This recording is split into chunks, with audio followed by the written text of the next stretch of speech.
အားလုံးပဲမင်္ဂလာပါရှင်ဒီနေ့ကဝတ်သားငဆုပ်လုပ်ပြပါမယ်ဒါကဝတ်သားကီလိုဝက်ပေါ့နော်ဝယ်ထားတာဒီမှာဒါကဂျင်းရယ်စပလင်ရယ်ဒါကကျက်သွန်ဖြူနဲ့ကျက်သွန်ဒီပေါ့နော်ဂျင်းကိုအရင်ထောင်းပါမယ်ရှင်ပြီးမှကျက်သွန်ဖြူထည့်မယ်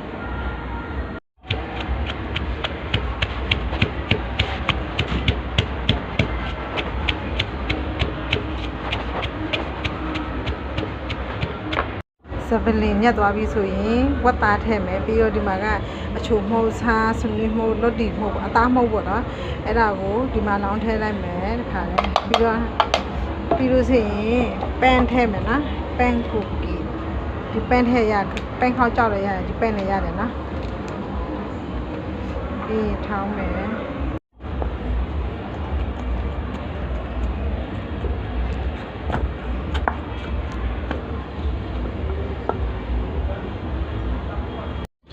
ကြော်နေပါပြီရှင်အပြပြလုပ်ပြီးတော့ကြော်တာပေါ့နော်